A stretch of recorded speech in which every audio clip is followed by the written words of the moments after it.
कराची के इलाके शेरशाह पराठा चौक पर धमाके में पीटीआई एमए ने आलमगीर खान के वालिद समेत 14 अफराद जाँ भाग जबकि मुतादिद जख्मी हो गए। जेर जमीन गुजरने वाली सेवरेज के बंद नाले में धमाके में निजी बैंक की इमारत तबाह हो गई, जबकि इतराफ की इमारतों को नुकसान पहुंचा है। इब्तदाई मालूमात के मुताबिक धमाका नाले में गैस भर जाने से हुआ।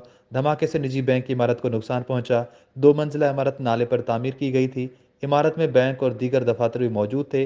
धमाके के नतीजे में मुतादिद गाड़ियां भी तबाह हुईं। जख्मियों को सिविल अस्पताल मुंतकिल कर दिया गया। रेस्क्यू हुकाम के मुताबिक मलबे के नीचे लोगों के दबे होने का खदशा है।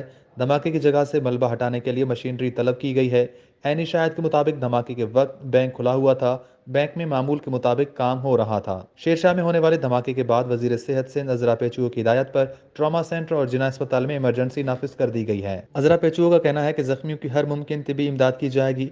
जख्मियों की जिंदगी बचाने के लिए तमाम वसाइल इस्तेमाल किए जाएं। शेरशाह में कीमती जानों के ज़िया पर बेहद अफसोस हुआ है।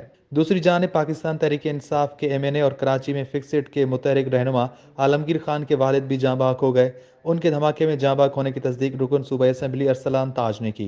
सूबाई वजीर नासिर हुसैन शाह ने जाँ बाग अफराद की तस्दीक करते हुए कहा कि जख्मियों की जल्द सेहतयाबी के लिए दुआगो है और कोताही बरतने वालों के खिलाफ सख्त कार्रवाई अमल में लाई जाएगी। उधर बम डिस्पोजल स्क्वाड की रिपोर्ट भी तैयार कर ली गई है। धमाका सीवरेज लाइन के बायस हुआ। धमाके से निजी बैंक और अतराफ में मौजूद दफातरों को नुकसान पहुंचा है।